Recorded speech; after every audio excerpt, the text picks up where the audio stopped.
Então, vamos continuar o estudo, a análise, a reflexão do livro Jesus no Lar, uma psicografia de Francisco Cândido Xavier pelo espírito Neio Lúcio. Hoje cabe-nos o capítulo 15, o Ministro Sábio. Sabemos que Jesus se encontrava com os seus discípulos na casa de Simão Pedro, em Cafarnaum, e Mateus discorria solene sobre a missão dos que dirigem a massa popular, especificando deveres dos administradores e dificuldades dos servos. A conversação avançava pela noite dentro, quando Jesus, notando que os aprendizes lhe esperavam a palavra amiga, narrou sorridente. Um reino existia em cuja intimidade apareceu um grande partido de adversários do soberano que o governava. Pouco a pouco, o espírito de rebeldia cresceu em certas famílias revoltadas e, a breves semanas, toda uma província em desespero se ergueu contra o monarca, entravando-lhe as ações. Naturalmente preocupado, o rei convidou um hábil juiz para os encargos de primeiro-ministro do país, desejoso de apagar a discórdia, mas o juiz começou a criar quantidade enorme de leis e documentos escritos que não chegaram a operar a mínima alteração. Desiludido, o imperante substituiu-o por um doutrinador famoso. O tribuno, porém, conduzido à elevada oposição, desfez-se em discursos veementes e preciosos que não modificaram a perturbação reinante. Continuavam os inimigos internos, solapando o prestígio nacional, quando o soberano pediu o socorro de um sacerdote que, situado em tão nobre posto, amaldiçoou de imediato os elementos contrários ao rei, piorando o problema. Desencantado, o monarca trouxe um médico à direção dos negócios gerais, mas tão logo se viu em palácio, partilhando as honras públicas, o novo ministro afirmou, para conquistar o favor régio, que o partido de adversários da coroa se constituía de doentes mentais e fez disso propaganda tão ruinosa que a indisciplina se tornou mais audaciosa e a revolta mais desesperada. Pressentindo o trono em perigo, o soberano substituiu o médico por um general célebre que tomou providência drástica, regimentando forças armadas nas regiões fiéis e mobilizando-as contra os irmãos insubmissos. Estabeleceu-se a guerra civil. E quando a morte começou a ceifar vidas inúmeras, inclusive a do temido lidador militar, que se convertera em primeiro-ministro do reino, o imperante, de alma confrangida, convidou um sábio a ocupar-se do posto então vazio. Esse chegou à administração, meditou algum tempo e deu início a novas atividades. Não criou novas leis, não pronunciou discursos, não censurou os insurretos, não perdeu tempo em zombaria, nem estimulou qualquer vingança. Dirigiu-se em pessoa à região conflagrada a fim de observar-lhe as necessidades. Reparou aí a existência de enormes criaturas sem teto, sem trabalho e sem instrução. E erigiu casas, criou oficinas, abriu estradas e improvisou escolas, incentivando o serviço e a educação, lutando com valioso espírito de entendimento e fraternidade contra a preguiça e a ignorância. Não transcorreu muito tempo e todas as discórdias do reino desapareceram, porque a ação concreta do bem eliminara toda a desconfiança, toda a dureza e indecisão dos espíritos informiços e inconformados. Mateus contemplava o Senhor embevecidamente, deliciando-se com as ideias de bondade salvadora que enunciara. E Jesus, respondendo-lhe à atenção com um luminoso sorriso, acrescentou para finalizar: o ódio pode atear muito incêndio de discórdia no mundo, mas nenhuma teoria de salvação será realmente valiosa sem o justo benefício aos espíritos que a maldade ou a rebelião desequilibraram. Para que o bem possa reinar entre os homens, há de ser uma realidade positiva no campo do mal, tanto quando a luz há de surgir pura e viva, a fim de expulsar as trevas. Este texto pode ser observado por diversos prismas, por diversos pontos de vista, isto porque cada um de nós tem a sua perspectiva diante deste ou daquele ensinamento. Como verificamos, temos aqui diversas personagens que podemos trazê-las de encontro a nós e até nos colocarmos perante cada uma. Pois bem, é normal, quando se conta uma história de um determinado reino, que este tenha um rei, um imperador, um imperante. Muitas vezes, este rei, ou imperador, para resolver qualquer problema, ele delega ou terceiriza a solução do problema. Não deixa de ser um terceiro a resolver a questão. Onde queremos nós chegar com isto? Diante dos nossos problemas, das nossas dificuldades, das nossas limitações, das nossas provas e, por que não dizer, expiações, temos sido como um ministro sábio que toma uma atitude em conformidade com a necessidade que o problema se apresenta? Ou somos como o imperante que, por deter o poder, pode terceirizar a solução e, consequentemente, a resolução daquela dificuldade? Dizemos que temos problemas. É certo, todos temos problemas. Claro que sim. Mas também não os temos quando encaramos esses problemas como dificuldades a serem transpostas por nós mesmos? Onde fica a mensagem da doutrina espírita? Às vezes, torna-se simples de entender, mas difícil é exercitar. Como alguém disse, a doutrina espírita não é salvacionista. Portanto, não nos resolve determos-nos perante as dificuldades e suas causas através da terceirização. Procuramos ajuda no centro espírita, deste ou daquele médium, na ânsia de que nos resolvam os nossos problemas. É aquele filho problemático que põe em causa a nossa autoridade? Será que aquele filho é mesmo problemático? Será que nós, enquanto pais, enquanto educadores, temos uma postura no nosso lar de calma, de paz, de serenidade, de tranquilidade, de não agressão, de não violência? Será que nós somos seres capazes de educar na sua plenitude os filhos, os netos que vêm ao nosso colo? Os jovens na adolescência não é doença, como às vezes ouvimos dizer, isso é doença, isso passa. Tu tens a mania que já sabes tudo. Às vezes os jovens o que querem é afirmarem-se como pessoas, como criaturas.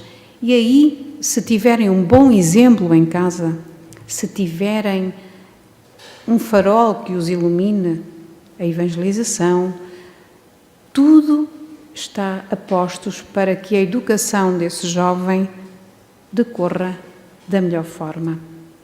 Então, é aquele familiar também que, em confusão mental, é o cônjuge que abandona o lar, etc. Tantos problemas que nos trazem à casa espírita. Então, tentamos que alguém nos resolva o problema e aí começamos a entrar nos mesmos erros cometidos pelo rei. Porque, inicialmente, como nos lembramos, ele entregou o problema ao hábil juiz. E o que será esse juiz nas nossas atitudes? Deixamos com que a falsa razão, que não compreende a verdade da nossa necessidade, se torne esse juiz? Então começamos a julgar os outros, porque em geral são os outros que nos trazem os problemas. Pensamos nós. Os outros é que são os maus da fita. Nós até somos tão bonzinhos, porque é que eles são assim? O mal é dos outros, nunca está em nós. Todas as nossas dificuldades, por incrível que pareça, na nossa cabeça ainda funciona assim. foi alguém que nos criou aquela dificuldade. Nós não somos capazes de assumir que provavelmente o problema até está em mim, que não sou capaz de aceitar o outro tal como ele é. Como nesta história, foi um grupo contrário ao soberano que começou, como espírito de rebeldia, a criar confusões naquele reino. E no nosso reino íntimo, no nosso reino interior, tem sido criada a confusão também? Porque não observamos as leis divinas? E quando o desequilíbrio entra nas nossas vidas, quem convidamos para solucionar o problema que a vida nos apresenta? O hábil juiz, que mesmo desejando apagar as discórdias, começa a criar um sem fim de leis e documentos? Começamos nós também a arranjar desculpas? É mais ou menos isso que tem acontecido no estudo da doutrina espírita. As leis da ação e reação, lei de causa e efeito, lei de retorno, lei de atração. Vamos criando essas leis que nos trazem limites. Bom, após a desilusão pela atitude do juiz, que só criou mais leis que limitavam aqueles que se encontravam em desequilíbrio, com o espírito de rebeldia, o rei substituiu o juiz por um doutrinador famoso. E nós, no lugar do tribuno, temos-nos doutrinado? Temos procurado seguir o Evangelho de Jesus, que é o roteiro seguro das nossas vidas? Por norma, quando lemos, se é que lemos o Evangelho, nós sabemos o que os outros têm de fazer, mas nem damos conta que somos nós mesmos os necessitados da evangelização. O autoaperfeiçoamento, a nossa transformação, a reforma íntima é de esforço individual. Eu posso amar muito aquele irmão, aquela irmã, aquele filho, mas eu não posso fazer a sua caminhada. Cada um tem que trilhar o seu caminho, enfrentar as suas dificuldades. Não podemos viver a vida do outro. Podemos fazer alguma coisa, sim. Podemos, em prece sincera, elevar o nosso pensamento ao alto e pedir ajuda, auxílio, para que aquele nosso familiar, aquele nosso amigo, possa encontrar o rumo certo para a sua vida. E todos os dias, orando por ele, com fé, tenhamos a certeza que ele seguirá o caminho do bem. Não é fácil, mas a nossa persistência diária, insistente, tenhamos a certeza que tudo vai correr e a resposta irá chegar. Agora, não podemos, como dissemos, estar a tentar viver a vida do outro, puxar para que ele faça aquilo que nós, ou ele ou ela, aquilo que nós queremos e que entendemos que é o melhor. Às vezes o melhor para nós pode não ser o melhor para o outro. Portanto, esta diferença, este respeito pelo outro tem que existir também. Conhecemos as lições do Evangelho e não as colocamos em prática nas nossas vidas e tornamos-nos seres vazios. O imperante agora pediu socorro ao sacerdote, que, situado em tão nobre posto, amaldiçoou os elementos contrários ao rei. A doutrina espírita não amaldiçoa ninguém, não pratica o exorcismo.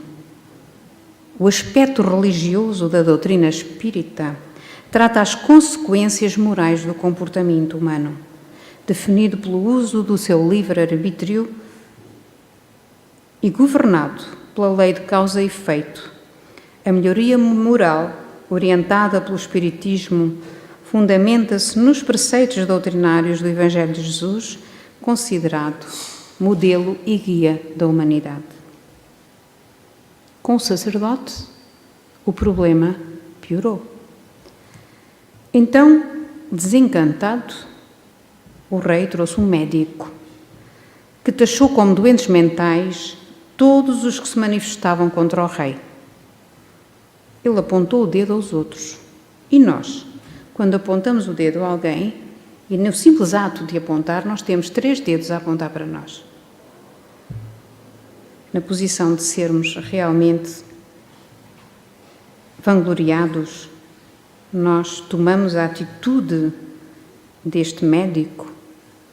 Temos sido aqueles que apontamos o dedo a alguém, esquecendo que no próprio ato de apontar temos 3 dedos virados para nós?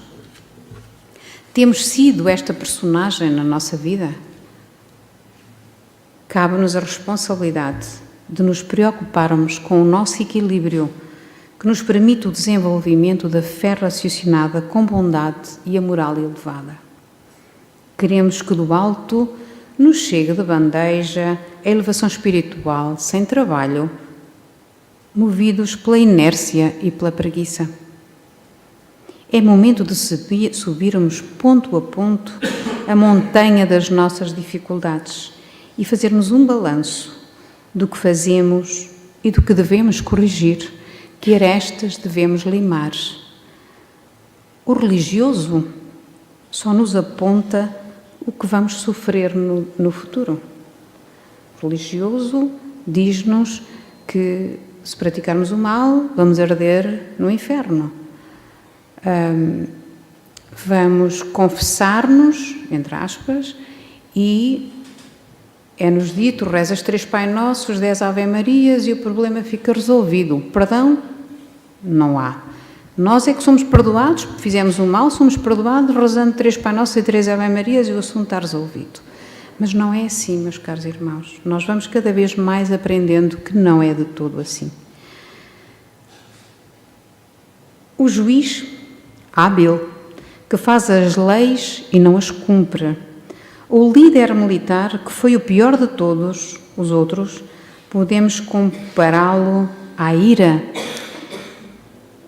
Lembramo-nos, quando estávamos a preparar este pequenino apontamento, que quando éramos jovens, na escola, às vezes se olhávamos para outro colega de uma forma diferente, ele virava-se para nós, que é? Nunca viste?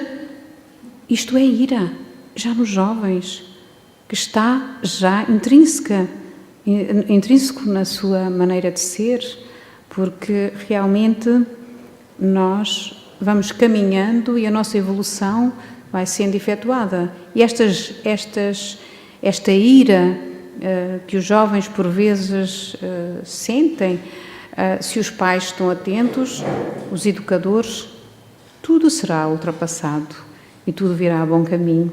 Lembramos e achamos que realmente no meio estudantil estas coisas acontecem com alguma frequência.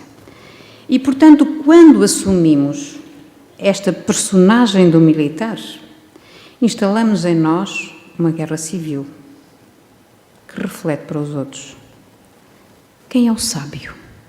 O sábio é aquele que, tendo o conhecimento adquirido através da leitura do Evangelho de Jesus, das obras da codificação espírita, das mensagens trazidas por tantos espíritos amorosos, põe em prática todos esses conceitos apreendidos através do estudo, do trabalho, da renúncia, enfim, da sua reforma moral em favor dos outros.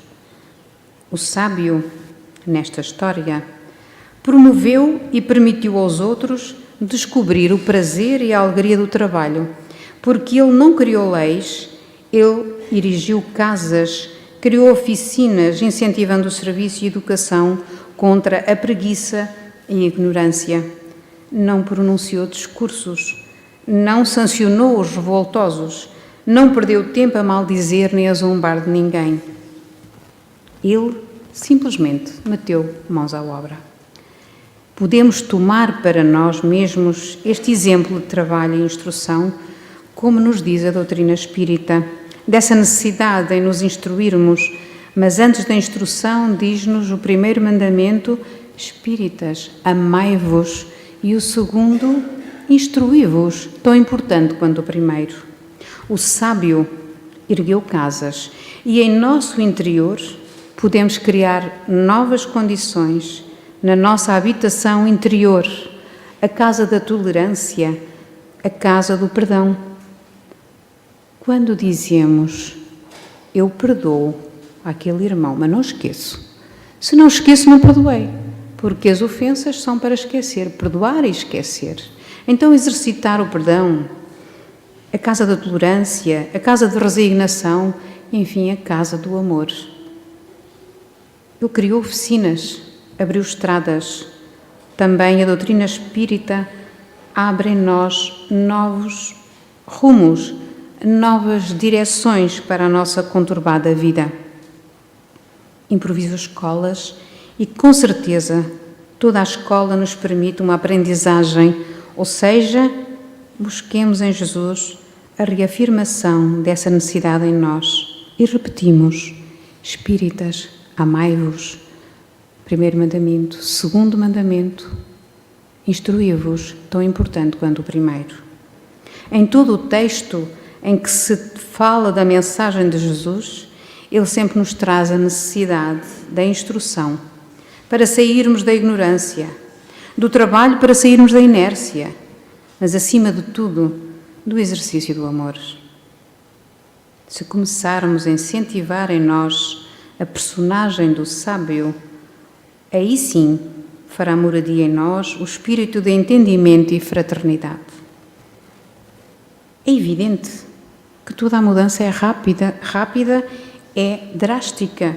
Por isso não nos preocupemos se, por exemplo, hoje quem fuma 2 maços de tabaco por dia, se amanhã tomou consciência e começa só a fumar 2 e no dia seguinte fumar a metade e até deixa de fumar. Mas, dizemos fumar, beber, drogas, sei lá, tantas coisas que põem em perigo a nossa saúde física e espiritual. Então, se amanhã, por exemplo, aquele irmão que fuma disser: eu não vou depender mais do tabaco. E há aqui casos entre nós, do nosso conhecimento pessoal, que de um dia para o outro também fumavam 2 maços de tabaco, fumavam de noite, e que de um dia para o outro colocaram o tabaco à sua frente. Eu não vou depender mais de ti e vou deixar de fumar. E há 30 anos nunca mais fumou. Falta aquela força de vontade de ultrapassar o problema, e com essa força de vontade nós tudo podemos fazer. Está tudo dentro de nós, é só querer. Querer é poder. Então, apesar da imortalidade do espírito, nós temos todo o tempo do mundo para nos aperfeiçoarmos, cada um ao seu ritmo. Jesus, para finalizar, acaba este texto com a mensagem, com o seguinte parágrafo: o ódio pode atear muito incêndio de discórdia no mundo, mas nenhuma teoria de salvação será realmente valiosa sem o justo benefício aos espíritos que a maldade ou a rebelião desequilibraram. Para que o bem possa reinar entre os homens, há de ser uma realidade positiva no campo do mal, tanto quanto a luz há de surgir pura e viva, a fim de expulsar as trevas. Ao lermos este parágrafo e reportando-nos às reuniões mediúnicas, em que por vezes aparecem entidades muito sofridas, entidades com uma vibração muito baixa, carregadas de ódio, carregadas de maldade, buscando a vingança para aqueles que obsidiam. E então até a doutrina espírita ama esses irmãos, e só esse amor na doutrinação os consegue resgatar das trevas, e a luz faz-se como um raio de sol que entra no lodo lamacento de um lago, e conseguem libertar-se tantas entidades, e que podem e começam a vivenciar outras realidades e libertam os obsessores, porque todos nós os temos. Preciso é que saiamos da vibração deles. Se nós começarmos a vibrar no bem, isto é tudo uma questão de afinidade. Se nós vibramos no bem, nós vamos subindo e eles estão cá em baixo, já não nos encontram mais. Só temos um remédio: começar a praticar o bem.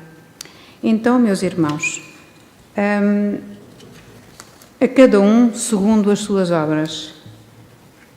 Em João, capítulo 8, versículos 32, Conhecereis a verdade e ela vos libertará.